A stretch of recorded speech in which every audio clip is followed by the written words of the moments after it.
My name's Emmett Boudreaux. Work at Bollinger Shipyard, Lockport, Louisiana. CWE welding instructor. I've been welding for the past 42 years. And teaching how long? About 17 years. Chris, how long you been welding? For 2 days. I just started this week, so Monday, which is, today's Wednesday, so 3 days ago. I found it really helpful.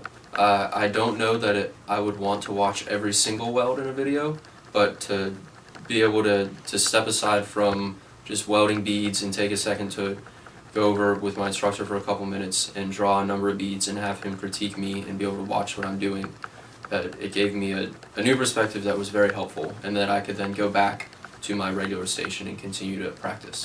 What's good about it is it's being recorded while it's actually taking place, and it affords playback so that you can give instruction on exactly what they're doing wrong, and they can actually see it happening as you explain. Yes, I felt if the instructor, it helped more to have an instructor there, but I could also sit there, look at it, redo it, sit there, look at it, redo it over and over again, and I would get better and help out. Even without an instructor there, I could see some areas where I was erring and was able to take action to correct them. You see the actual video of the weld taking place, and you have the recording of the volts and amps, and you can show them where the volts and amps are actually changing by changing the arc length.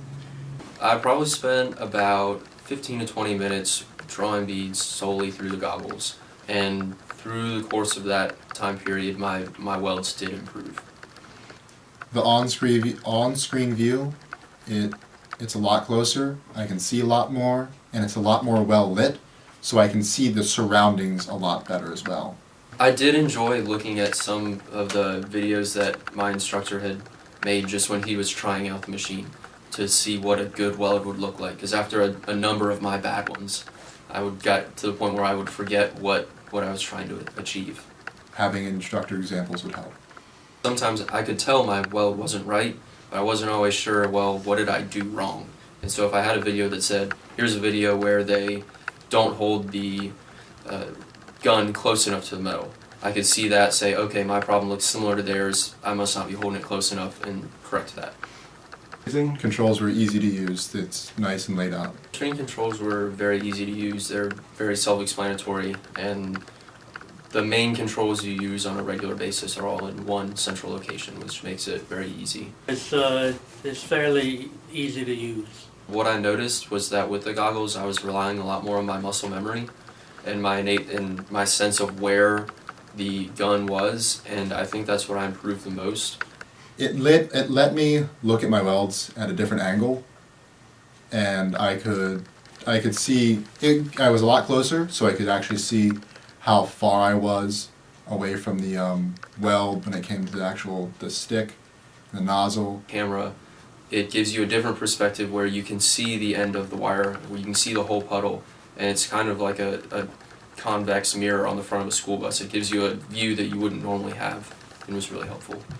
Usually inside of a welding booth it's pretty cramped quarters. They're usually not that big, and it gives you a better visual of the actual welding taking place without having to try to look around somebody's shoulder. Yeah, I saw, for example, what happens when you pull really far away.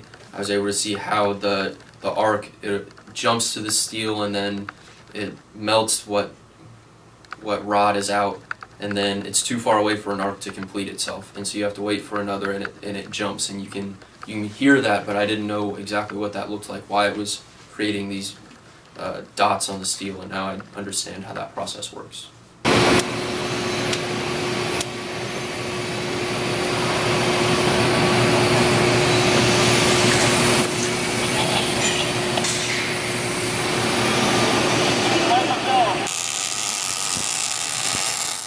Stop and put up an app.